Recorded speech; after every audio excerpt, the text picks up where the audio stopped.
មានលុយ$200ជាងទៅកាន់$300ជាងហើយចង់បាន iPad មួយទឹកសម្រាប់ការលេងហ្គេមផងប្រើប្រាស់ទូទៅផងតើគួរទិញ model មួយណាសម្រាប់បងប្អូនដែលកំពុងស្វែងរក iPad មួយទឹកក្នុងតម្លៃ$200ជាងទៅ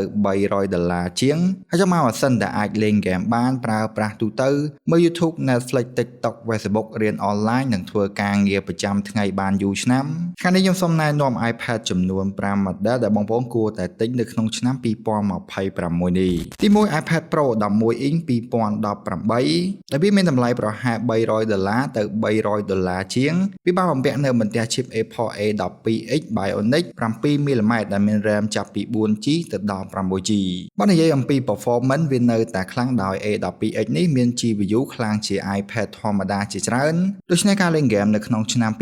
2026នេះវានៅតែអាចដំណើរការបានមកល្មមចំណុចដែលវាពិសេសជាងគេវាបានបំពាក់នៅអេក្រង់ Liquid Retina 120Hz Pro Motion ដែលធ្វើឲ្យការអស់ការលេងហ្គេមការសរសេរជាមួយនឹង Apple Pencil មានអារម្មណ៍ថារលូនខ្លាំងចង់ឲ្យអាជីវកម្មខ្នាតតូចរបស់អ្នកមើលទៅស្តង់ដារជាមួយនឹង Nimboard មិនថាការងារក្នុងផ្ទះអាជីវកម្មខ្នាតតូចធំគឺជួយបានទាំងអស់ចំណេញថវិកាជាមួយនឹងបច្ចេកវិទ្យា print កម្ដៅមិនប្រើទឹកថ្នាំគឺគ្រាន់តែផ្លាស់ប្ដូរក្រដាស sticker ជាការស្រេចជាមួយនឹងម៉ាស៊ីនច្រើនជម្រើសចាប់ពីខ្នាតតូចដល់ខ្នាតធំវាមានល្បឿននៃការ print លឿនអាច print ក្រដាសច្រើនក្នុងពេលតែមួយដោយគ្មានបញ្ហាកំងឥឡូវនេះជាមួយនឹងទំនុកចិត្តកាន់តែខ្ពស់ជាមួយនឹងការធានារយៈពេល1ឆ្នាំពេញពី Nimboard Cambodia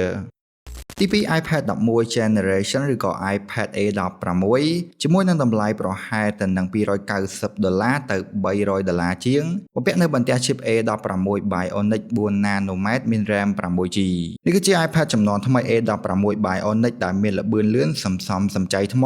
និងអាចប្រើប្រាស់ iPad OS ចំនួនថ្មីទៀតបានយូរឆ្នាំចំពោះការលេងហ្គេមនិងប្រើប្រាស់ទូទៅវាដំណើរការបានរលូនទី3 iPad mini 6th Generation ដែលវាមានតម្លៃប្រហែល$230ទៅ$300ជាងវាបានបំពាក់នៅបន្ទះ chip A15 Bionic 5 nanometer និងមាន RAM 4GB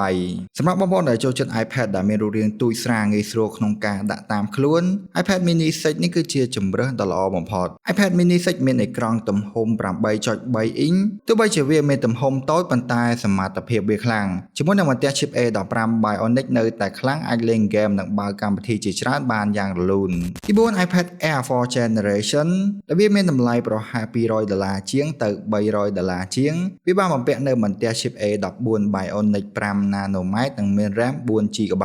iPad Air មានការរចនាស្អាតស្ដើងនិងទំនើបដូចទៅនឹង iPad Air ចំនួនថ្មីៗអញ្ចឹងបន្ទះ chip Apple A14 Bionic នៅតែអាចលេងហ្គេមធ្ងន់ៗបានល្អនិងស័ក្តិសមបំផុតសម្រាប់ការកាត់តវីដេអូស្រាលៗនិងការងារការិយាល័យផងដែរវាក៏គាំទ្រ Apple Pencil ចំនួនទី2និង Magic Keyboard ផងដែរទី5 iPad 10 Generation ដែលវាមានតម្លៃប្រហែល$200ស្ដើងទៅ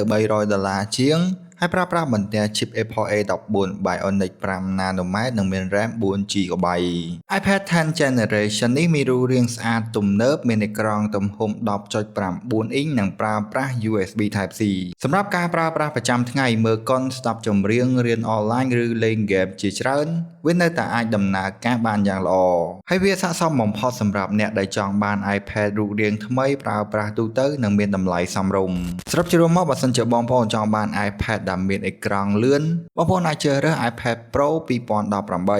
តែបើសិនជាបងប្អូនចង់បាន iPad series ថ្មីបងប្អូនអាចជ្រើសរើស iPad 11 Generation ឬក៏ iPad A16 បានប៉ុន្តែបើសិនជាបងប្អូនចង់បាន iPad ដែលមានកម្លាំងខ្លាំងរូបរាងតូចបងប្អូនអាចជ្រើសរើស iPad mini 6 គឺជាជម្រើសដ៏ល្អបំផុតចុះសម្រាប់បងប្អូនពេញចិត្តមួយ model ណាដែរកុំភ្លេច comment នៅខាងក្រោមវីដេអូនេះផងបើសិនជាបងប្អូនកំពុងស្វែងរកឆ្នាំងសារ iPhone ជើងទម្រ Maxxus ដែលមានគុណភាពខ្ពស់ដើម្បីយកប្រើប្រាស់ជាមួយនឹង iPhone បងប្អូនអាចរកទិញបានតាមរយៈ Facebook Page ដូចជា Creator Hub និង Techbox